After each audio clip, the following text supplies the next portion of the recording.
Good morning, everyone. Happy Thursday.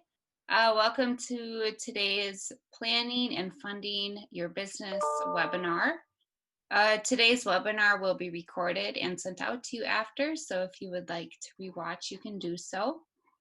I would like to give a warm welcome to Dana and Robin, who are here with us from Summit Credit Union, who will be today's presenters. So Thank I you. will let you take it from here. Great. Thank you, Kelsey. Welcome and good morning. My name is Dana Hoffman, and I'm Vice President of Business Services at Summit Credit Union. And I am here with my colleague, Robin Finco. And we're very excited here to talk to you today about getting to yes, planning and funding your dream for your small business. At Summit Credit Union, we believe that anyone can be financially successful. And as part of our presentation, we'll let you know what makes a successful business plan, what the plan contains, the important parts of the plan, and what kind of funding, how you can go about getting some funding for your plan. We can go to the next screen, please. There are fine photos, our co-hosts, Robin and myself. Next screen, please. So why have a business plan? Your business plan serves as your roadmap to where you want to go. It tells you what you need to do to reach your goal. It tells other people, such as those who you're asking for help, or those that you're going to be looking for funding from, what you're going to do with your business. It also helps you establish time frames and set some deadlines and establish some milestones for your business. But it's important to note that your business plan is should be constantly changing. It's not just some stagnant document you kind of file in the drawer and you never look at again. You definitely want to keep revising it as different parts, different things change with your vision for your business and how you want to go about your business. Next slide, please. All right, so your business plan, there's 4 key pieces that we're going to cover today: concept, organization and people, financials, and marketing. So this particular overview has 4 different pieces. It's fairly simple, and I would just tell you that there's a lot of good information out there on the internet in terms of examples of business plans, templates for business plans. So I would encourage you, as you work through your own process, to go out there and see kind of what else is out there as well. But this is what we're going to go over today. In terms of concept, so concept, this is your business idea. This is, your moneymaker. So in my opinion, this is the most important part of your business plan. As a lender, as you come to me and say, hey, I want to borrow some money for my business, and I'm asking you, what are you going to do, right? So there's a lot of businesses out there and there's a lot of competition, and there's a lot of businesses that are probably like yours. So that's what we want to know. What sets you apart? What's compelling? What draws people into your business versus, the coffee shop down the street, or the shoe store down the road, or the lawn care company that's next to you on their Google search. So what's different about you that that's going to draw people in? You can have a great organization of people, you can have great financials, you can have great marketing in your business plan. But if your concept, if we can't buy your concept, then that's going to be a stumbling block right from the get-go. So that concept to me is probably the most important piece. Next slide, please. So one of the key pieces is organization and people. So your plan should really lay out you as the business owner. What experience do you have and what skills do you have that are translatable to what you're going to do in the business? I will give an example. There was I work with a telemedicine kind of counseling business, and in her plan, she lists out her credentials, her psychology and counseling credentials, and the experience that she has as in the industry in counseling, background, different association. She's part of all those things that serve to show, yes, I'm really good in this industry, and these are the skills that I have. And another part of her plan talks about her uh, the other key people that are part of her business. So while she's clearly, the driving force, the experienced professional, everything, she also has some other key employees. For example, she has an office manager, and that office manager does the bookkeeping, does the scheduling, and has those kind of administrative skills. So she lists, the administrative skills that are part of her team.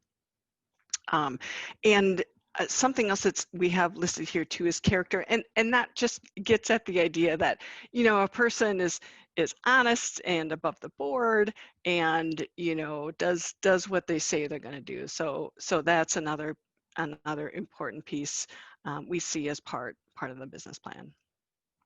Next slide, please. Right, so profit and loss projection. So this covers the financial section, and really the financials should talk about how you're the financial section should talk about how you're gonna finance your startup costs. How are you gonna pay off your investors? How are you gonna pay off your creditors? And really how you're gonna spend your money each day, week, month, each year. And each business is going to look a little bit different when it comes to their profit and loss projections based off the type of industry that they're in. So do you have rent that you're paying, or do you, um, are you going to buy a building? So there's differences there, but it's important that you have realistic financials. So it takes some time to really dig down into the numbers and make sure you're getting all the details on, where your income's coming from, your profit, where your your income is coming from, where your expenses are coming from, and detailing that out over the course of time. Typically, we ask for, when you come to apply for a loan, 2 to 3 years of projections for the business, and at least in the first year, we request month-by-month projections. So, as we look at the business and your startup, you're probably not making a boatload of money right away, but we should see that ramp up. If you're coming to a financial institution, we should see that ramp up, fairly quickly in terms of starting to earn income and actually turning a profit on the business to be able to repay, repay the loans either to a financial institution or your investors, or whoever is supporting you financially. And within the assumptions that you make, or the projections that you make, there should be supporting assumptions. So what is it about what you're doing? How does it support that you're going to be profitable by month 3, right? So there should be those kind of notations within the presentation.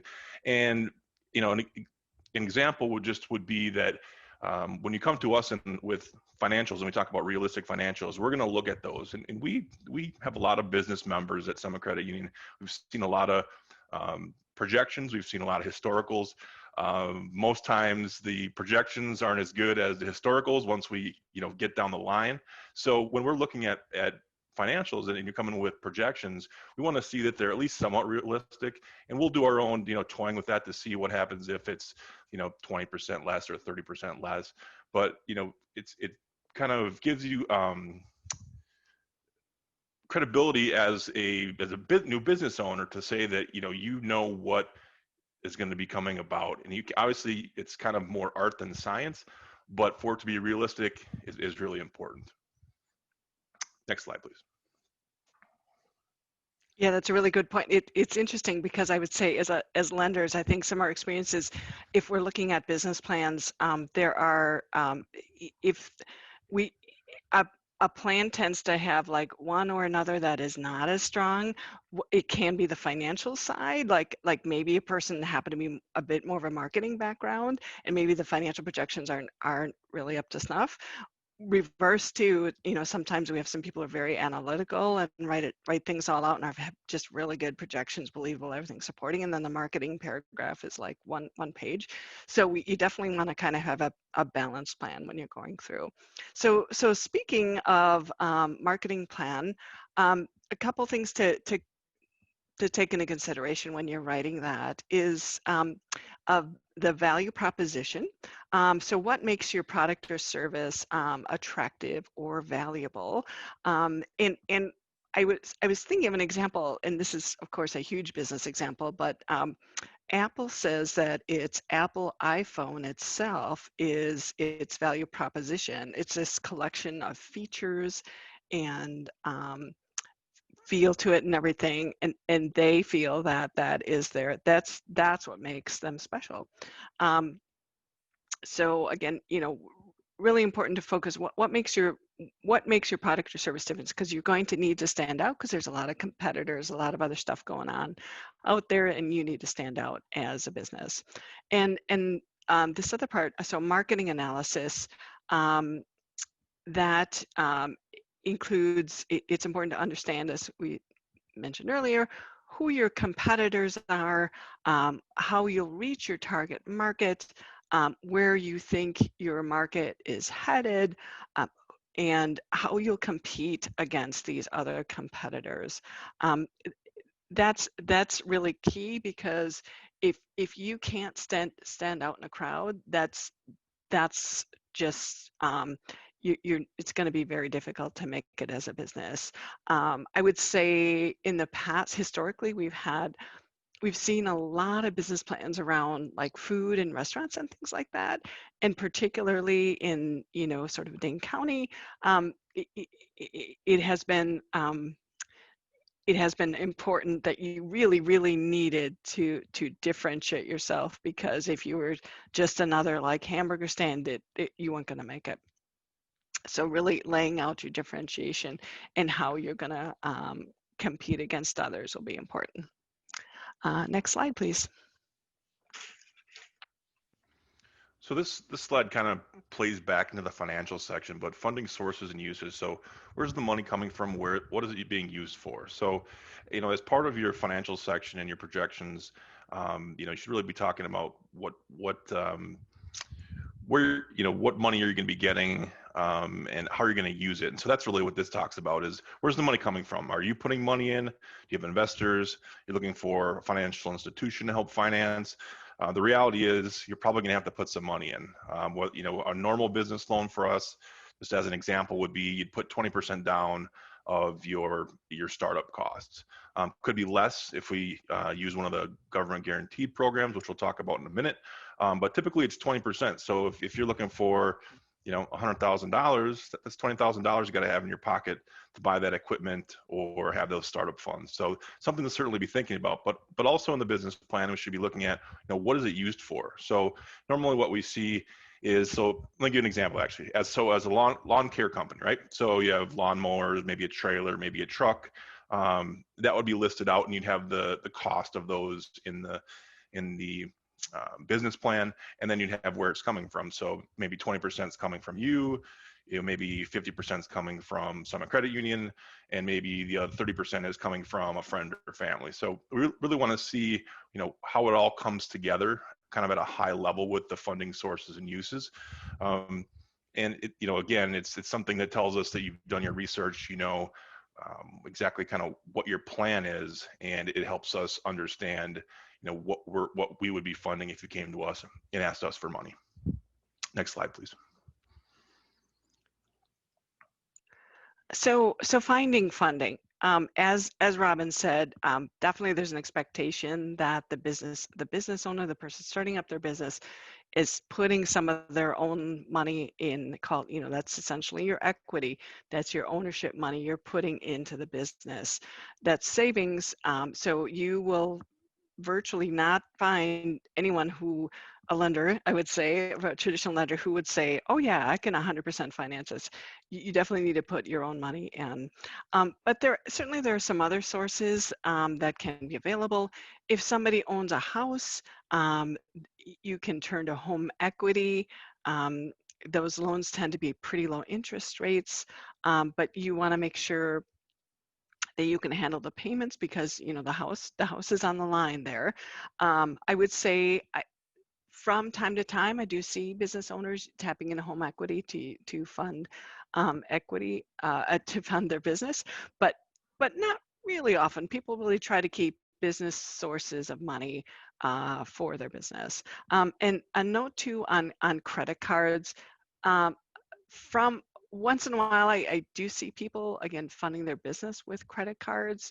Um, it's it can be, you want to be careful because it can be dangerous. It's easy to rack up a lot of credit card debt, and then that can be problems for you in the future. So be very careful if you a little bit head down that path. Another thing to keep in mind is friends and family. It's actually a pretty common source, especially in an early stage business, a pretty common source to fund your business. So my, aunts and uncles, family, good friends, sometimes, that they'll be willing to help you out in some way or another. But it's important that if you do come to an agreement, especially if it's kind of a loan, that you drop some kind of a written agreement, and write out all the terms, what the expectations are around that. And so there, and then of course there are things like credit union loans. Financial institutions do, of course, business lending. Startup loans are a little harder to come by. At Summit, we do from time to time work with startup business businesses, and so that's something you can consider as well. And Robin really hit home the type of things that we look for in terms of the business plan. And besides that, of course, there are other services as well that financial institutions such as Summit offer, depository and things. And it's a good way to establish a relationship. Finally, other investors include, there are angel investors and there are venture capitalists. So angel investors, as you may know, are essentially wealthy people who are looking to fund people to startups that can, maybe resonate with them as an angel investor. And then also venture capitalists tend to be more people with management expertise and again, a fair amount of money.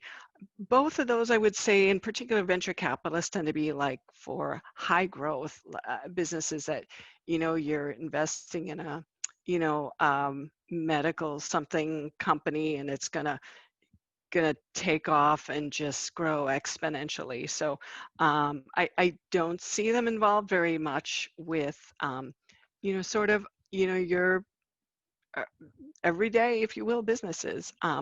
But the other sources I definitely see are startup businesses using. Next slide. So previously I mentioned government guaranteed loans. I was talking about 20% down for in terms of equity putting into a startup. So I mentioned government guaranteed programs. The SBA, which stands for Small Business Administration, is a government-backed program that works with financial institutions to help us to provide funding to businesses that might be riskier. So it allows us to do loans that maybe we wouldn't really do if we didn't have a backing from them. And basically they provide a partial guarantee on the loan amount that we would provide to a new business. So we could actually spend an hour or more talking about SBA loans, definitely more than an hour. But we're just going to I'll just give you a really high level overview. So there's different programs, and essentially we work with the SBA. They have certain underwriting guidelines, and we work with them as a partner, and they help us overcome some obstacles that we might see. So one of the obstacles might be it's a startup business and it's a riskier business. So typically for all of our startup loans, we partner with the SBA, and it does have some benefits. It can lower your monthly payments by stretching out the length of the loan.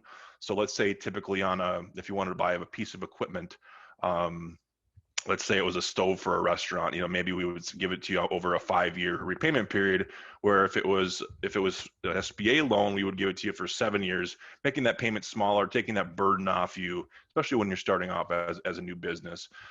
It's, as I mentioned, it was, for startups, for funding for smaller businesses.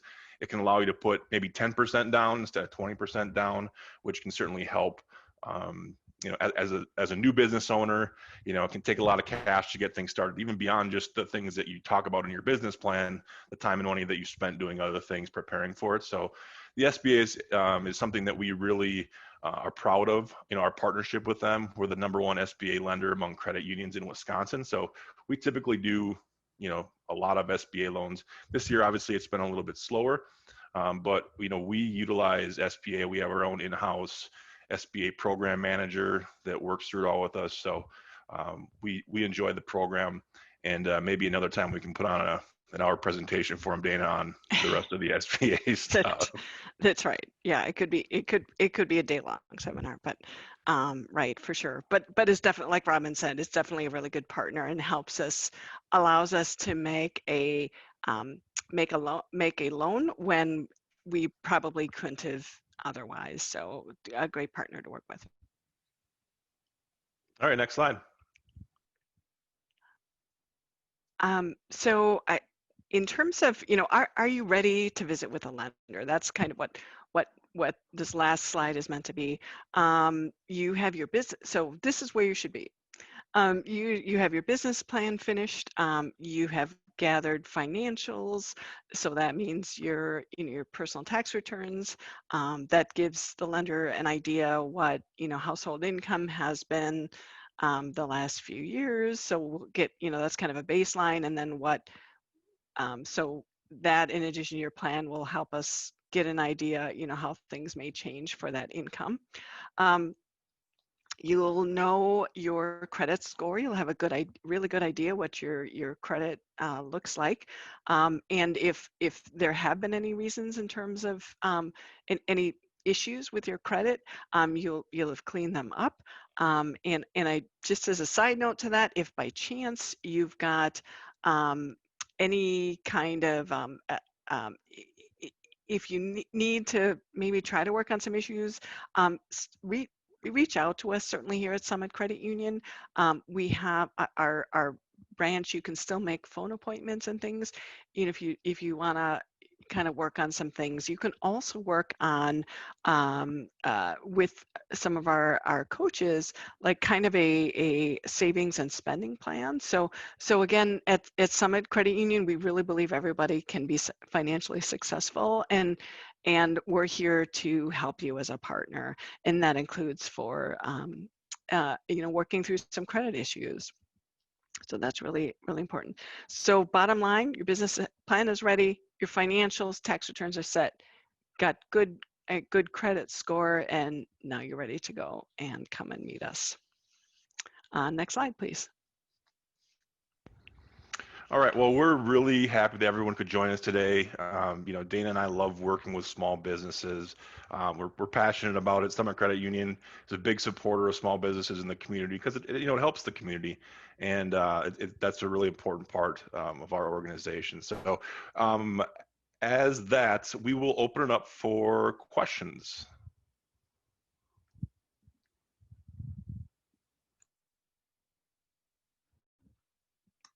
If anybody has questions, you can go ahead and unmute yourself and ask questions, or you can go ahead and type it in the chat, whatever works best for you. Hello, my name is Elliot. Quick question. It might be, well, I'm thinking more along the accounting lines. So my thought is, if with financials and the marketing, if loans, like the balance sheets, like for a small, starting up your own business, I'm trying to think, is it like Quicken, or is there any programs that you recommend? And also for people like myself, where I've always paid for an accountant for a business I had a long time ago. What is something that if I wanted to do on my own, or just to keep in really good touch, just to see my finances from a credit, debit, all that accounting? Yeah, that's a great question, because it's incredibly important, of course, to keep, just like you kind of keep your own personal books. It's really important to keep your business's books, and as that small business owner, it's important to use something that's pretty pretty straightforward, but still helps you really get a sense how is my business doing? Because certainly in the long run, you want to run a profitable business so you can keep going. And for what it's worth, I mean, by far, I would say the biggest the biggest platform I see used is QuickBooks. There are a lot of other different types of accounting software out there. It's mainly back when it used to be sort of software. Now it's really I think it's essentially online. Um, and there are sort of QuickBooks workshops that are out there.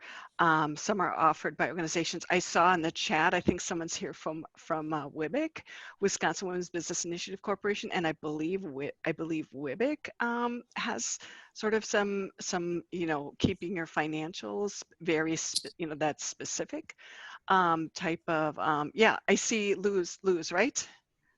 Yeah, I see you waving. Yeah, perfect. And is that right? Is that right? WIBIC has like keeping your books type of information? Yes. Okay, perfect. Thank you. Thank you. Yeah, it's great to see WIBIC. Thank you. We often partner with WIBIC as well in different manners. So yeah, so that would be the one that I would recommend. I don't know, Robin, if you have any other thoughts on that. No, I would certainly echo that. That's the QuickBooks is by far the most prevalent out there, and I think the biggest thing is to get started early in that process.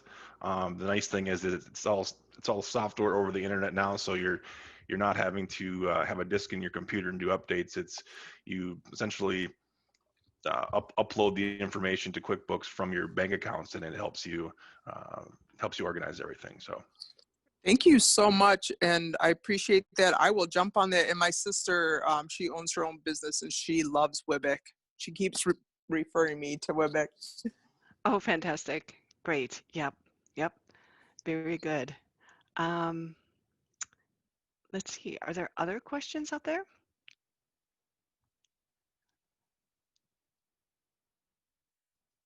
Another comment that we have here is credit score is important. I get that.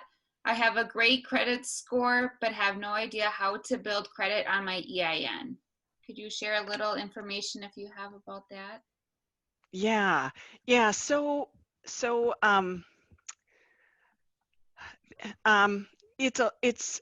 it's somewhat different with small businesses versus personal credit. Personal credit is some of the best tracked, I think, information that's out there, and of course is available on the three different credit reporting agencies. For small business credit, it's not nearly as well tracked. Per se, like by kind of a central reporting agency. There are organizations out there like, for example, Dun & Bradstreet that will have some data that's available, but it tends to be honestly for larger and like long-standing businesses.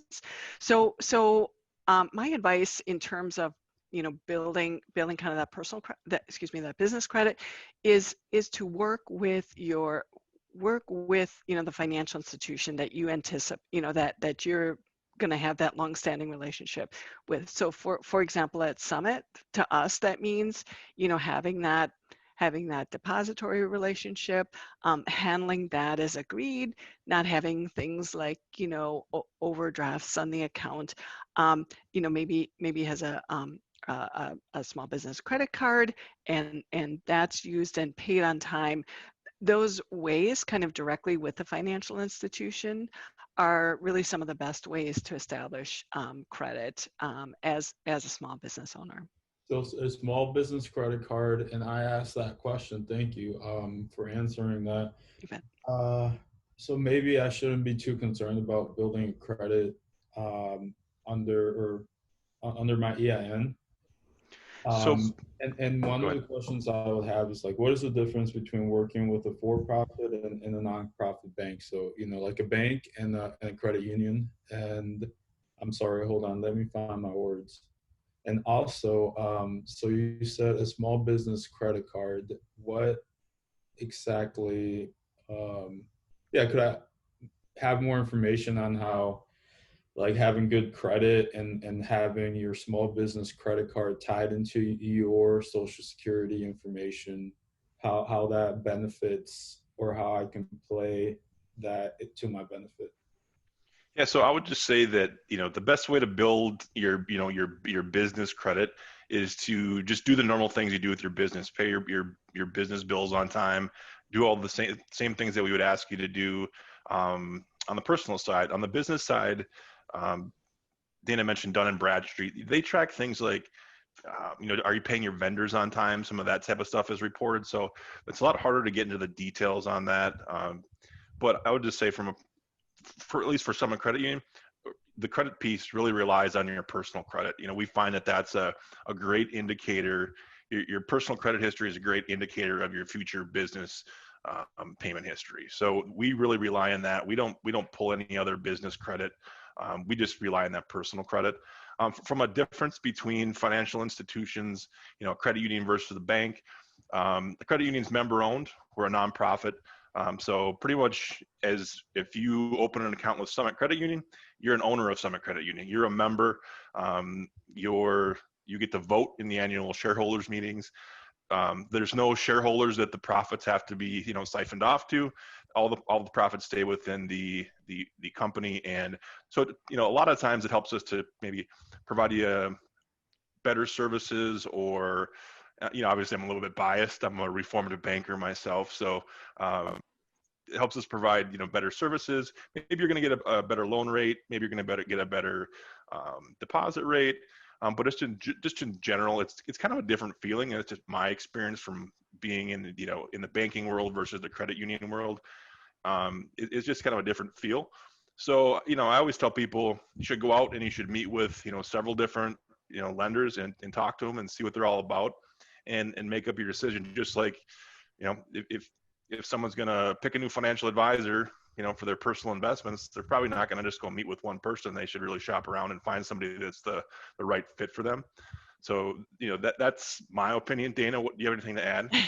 No, I think that's a really good summary. And I think we're a cooperative. We are that financial cooperative. So as, Robin pointed out, our net profits essentially go back to our members. It's in, lower fees, lower rates. We exist for the benefit of our members versus the for-profit financial institutions, the banks. Profits go back to shareholders. So it is quite different. And we have a very strong financial literacy focus as well, educational focus as a credit union. Of course, one of the big reasons why we're here today, because we want to just relay as much education as we can regarding small businesses, and we have quite a number of other seminars that we offer. So definitely. I just caught something that just caught my eye. Someone had asked a question. Do we help with business plans? We do not help with business plans, and the reason is there are a couple reasons. One of the main ones is that there are so many good organizations. I now would call them like financial. There's a word I'm missing. Economic development sort of organizations that do offer business planning classes and some assistance that includes, of course, Madison College has some classes around that.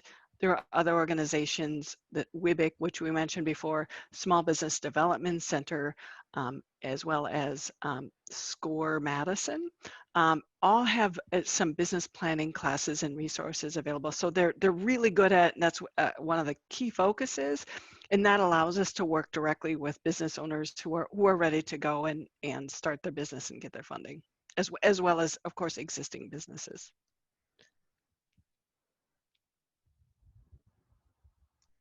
Are there any other questions?